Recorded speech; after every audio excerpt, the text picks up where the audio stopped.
Très ravi de vous savoir nombreux fidèles au programme de Lucas Dream Agency. Notre invité pour aujourd'hui est Monsieur Maubé, Jean Delacroix. Au fur et à mesure, nous allons continuer cette émission. Vous aurez encore des surnoms concernant notre invité d'aujourd'hui. Comment vous sentez-vous? Très bien, maman, Nicole. Quel est l'adjectif qui vous convient entre Jean Delacroix et patient, gourmand ou curieux? Curieux. Pourquoi? J'aime beaucoup apprendre. La curiosité apprend. Vous faites aussi la cuisine deux fois? Beaucoup de fois. C'est quoi votre spécialité en cuisine? La viande de porc. Nous notons dans votre parcours scolaire, collège Boboto et après Athénée de la Gombe. Pourquoi tous ces changements? Non, pas collège Boboto ni Athénée de la Gombe. Collège Albert Ier. Athénée Royal de Kalina. C'est différent. Aujourd'hui, c'est? Aujourd'hui, oui. Mais moi, je ne sais pas, aujourd'hui, c'était un temps. Alors, pourquoi ces changements? Non, ça veut dire que quand j'ai commencé collège Albert Ier, au niveau de 5e, c'était les prêtres, les jésuites. Hein. Ils étaient un peu très durs. Et je n'ai pas pu résister. Je suis allé à l'Athénée de Kalina. Athénée Royal de Kalina. C'est tout. On a pu continuer avec le prêtre parce que vous aimez la liberté, vous étiez non, pas la liberté, comme... parce que moi-même j'ai failli devenir prêtre. Ah oui. Vous voyez pas comment je me comporte, moi. Merci pour l'info. Alors, quelle est cette partie de votre vie que vous aimez souvent entre votre jeunesse et votre vie actuelle? Bon, les deux. Hein. Les deux. Les deux. Enfin, j'étais très bien choyé. Maintenant, je me débrouille assez bien. Les deux. Alors, nous avons retracé votre portrait suivant quelques informations que nous avons recueillies. Je vais vous laisser suivre et ensuite nous allons nous retrouver ici pour continuer la deuxième partie je peux de ce rectifier? numéro. Oui. Merci.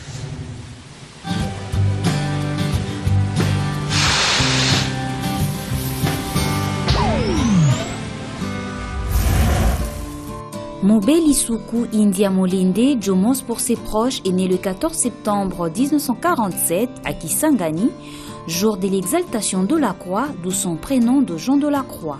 Fils de monsieur Maubé Lindo Antoine Marie et de madame Akende Kenge Caroline, il est l'aîné d'une famille de 10 enfants, dont 4 garçons et 6 filles. Marié à madame Yezo Makwa Marie, avec qui ils ont 9 enfants, 6 garçons et 3 filles. En 1959, le petit Jean Delacroix débute ses études primaires à Koklatville, actuelle Mbandaka, pour le finir à Stanleyville, actuelle Kisangani. Après un bref séjour au petit séminaire des Bolongo à Lissala, il va rejoindre sa famille à Kinshasa pour continuer ses études secondaires au collège Albert Ier, appelé aujourd'hui collège Boboto, pour le terminer ensuite à l'Athénée de la Gombe, ex-Athénée Royal de Kalina, pour enfin entamer ses études supérieures à l'Institut national des études sociales. En 1964, Jean Delacroix devient scout et en cette même année, il sera nommé président de jeunes puis président de l'Interclub de Kalina. Comme activité culturelle, Papa Maubé a commencé à jouer très jeune le pièce théâtrale à l'école primaire à Mbandaka, mais ce serait en 1970 qu'il jouera comme deuxième personnage dans la pièce La mort de Chaka, dans le groupe théâtral Mwangazo de Arthur Niemba. Seulement en cette même année, il prend contact avec la maison Phonogramme Congo, filiale de Philips Congo, pour enregistrer les orchestres suivants: Tuzaina de Kalina, le Simba de Bandalungwa et Zaiko de Dindal. Et ce fut un grand boom pour Jomos, voire la consécration de la 3e génération. En 1971, Phonogramme le désigna pour recruter des orchestres locaux. C'est alors que Jean Delacroix recruta Samangwana, Bavon Marie-Marie, Bokelo et tant d'autres. De 1972 à 1973, en collaboration avec les éditions La Musette de Charles Lokelo, notre invité de ce numéro lancera l'orchestre Bella Bella. Il va manager l'orchestre les trios Majessi et Sosoliso. Aussi, il aura quelques tournées à Brazzaville, Pointe-Noire, France et Belgique. Papa Maubé ne se limitera pas là, il deviendra manager des Verkis Kiamwangana. Ensemble avec l'orchestre VV, ils effectuent 2 tournées en Ouganda et au Kenya. Et 2 années plus tard, Jomos crée son propre label dénommé Maison africaine de management pour artistes, MAMA en sigle, basé à Kampala, où durant 12 mois, il va manager l'orchestre Super Fiesta à Kikwit. Comme activité politique, M. Mobe Molende assume le poste de conseiller de zone de Bandalungwa, vice-président du bureau du conseil de zone, président de la commission économico-financière, membre du Parti démocratique social chrétienne, PDSC en sigle avec les présidents Iléo, président communal de Bandalungwa et tant d'autres. Et c'est en 2002 que Jean Delacroix reprend ses activités culturelles. Il crée l'agence Production, Distribution et Communication Produscom en sigle. Il conçoit et présente les émissions télé Lipopo ya Banganga sur TKM, Ngonga ya Banganga, une émission radiophonique sur Congo Web, Sentiment Lipopo chez Mirador TV et Ambiance Paul Malébo diffusée dans plusieurs chaînes de Kinshasa et de Brazzaville.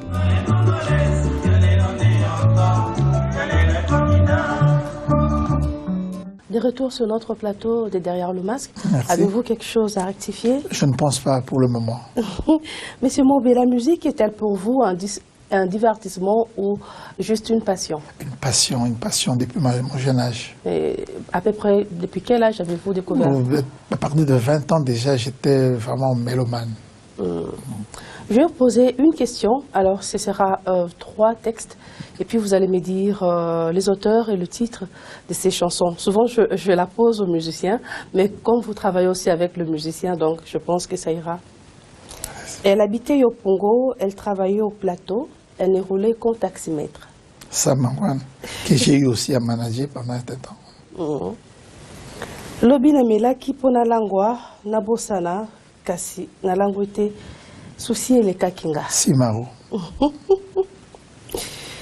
Alors, le tout dernier, c'est Moto Azelaka Bato, Azelaka na Libongo, Moto Azelaka Pepo, à Télémaka na aéroport, Moto Azelaka Train, à Télémaka na gare, Moto Azelaka Bolingo, à Télémaka Wapi.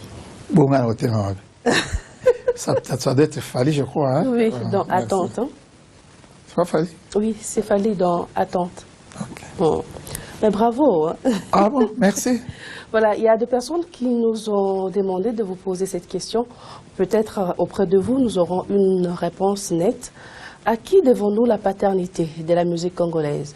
Ils nous ont donné des propositions entre Wendo Kolosoi ou Kalejeff.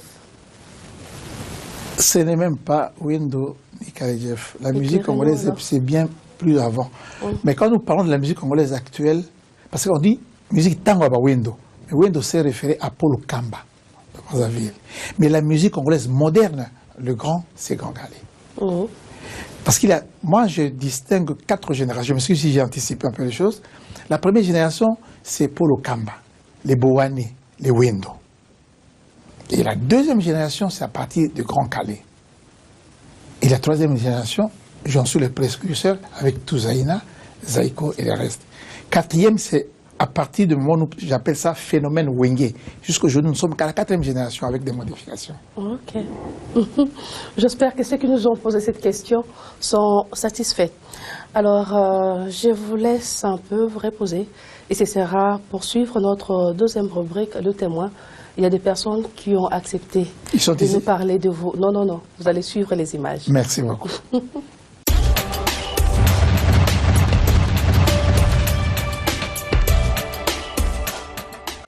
C'est bon, c'est un homme humble, hein. C'est quelqu'un qui n'aime pas frustrer les gens.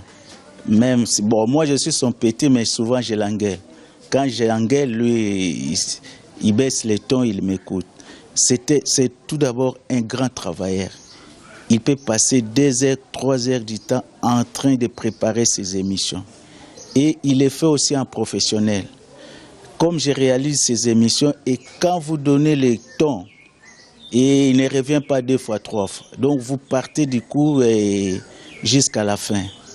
En plus, c'est quelqu'un qui aime bien son travail et qui s'y donne à fond. Bon, parmi les défauts, des fois, il n'arrive pas à exploiter toutes ces potentialités qui dorment en lui.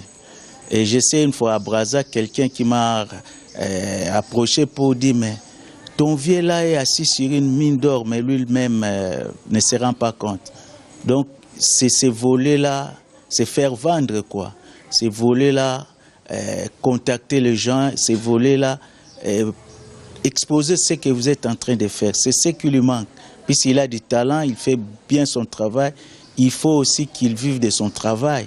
Et bon, ce que j'ai à dire aujourd'hui, c'est quelqu'un qui a fait ses preuves. Et la musique qu'il défend, ce n'est pas la musique de Kinshasa, ce n'est pas la musique de Brazzaville. Il défend la musique des deux Congos, pour ne pas dire un patrimoine africain. Puisqu'aujourd'hui, la musique congolaise, c'est un patrimoine africain. Puisque vous verrez dans plusieurs pays africains, Tchad, Sénégal, Gabon, République centrafricaine, Angola, un peu partout, on joue de la musique congolaise. Et lui, c'est quelqu'un qui fait la promotion de cette musique-là. Les gens l'apprécient, mais les gens ne soutiennent pas.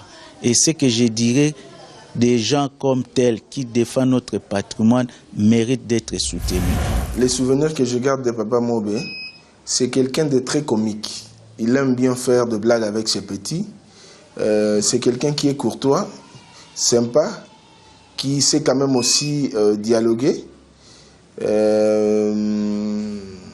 Il est simple et il est un peu comique, mais lorsqu'il faut travailler, en tout cas, il oublie tout.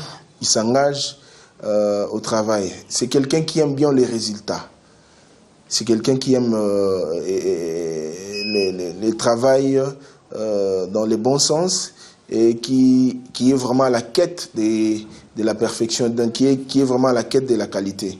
Il aime bien quand il présente ses émissions, que ces émissions soient bien fignolées et que cela puisse captiver l'attention de téléspectateurs. Bon, en lui, je n'ai pas du tout vu les défauts, mais en quelques phrases, en quelques mots, je peux dire que ses qualités, c'est quelqu'un qui a réussi à magasiner toute une histoire de nos artistes et musiciens des années 50, entre 50 et 60. Je veux qu'il change un peu sa façon de présenter ses émissions.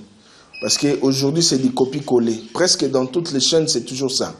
Papa Mobé, c'est un grand. Papa Mobé connaît l'histoire de la musique congolaise. Papa Mobé a côtoyé pas mal d'artistes dans ce pays. Papa Mobé, moi je vis de vidéos sur de grandes rencontres que Papa Mobé a organisées entre lui et de grandes stars de notre pays, tels que Papa Wendo, le Papa Bombenga et tout. Donc, nous devons quand même respecter ces messieurs. C'est vraiment un monsieur à respecter. Je suis allé les voir, on a renoué les amitiés. Et, je dirais que c'était parmi les meilleurs présentateurs des émissions. C'était Chroniques du passé. Je dirais son émission qu'il a fait avec le Père Bifalo. Le Père Bifalo, vous savez, c'est lui qui a monté l'orchestre du Minzoto. Voilà, le nom arrive, le Minzoto. C'est ça, c'est le plus. C'est quelqu'un qui suit l'actualité. Père Bifalo est déjà parti, mais quand il est revenu, il a tout fait pour les rencontrer, pour faire une émission avec lui, et ça a rappelé de bons souvenirs. Les qualités, c'est un homme humain, il est très très social, avec moi on est très très bien, très compréhensif. Bon, souvent, quelquefois dans l'émission, il donne des promesses. Hein? Quand il promet, bon, ça prend du temps, mais c'est quelqu'un qui se bat. Les qualités, bon, de mauvaises choses, on est tous humains, hein? C'est pas bon d'étaler. Mais on préfère souvent étaler les bonnes choses. Bon, il a évolué, il a beaucoup fait des numéros, mais je crois qu'il est grand temps qu'on puisse mettre ça sous forme commerciale.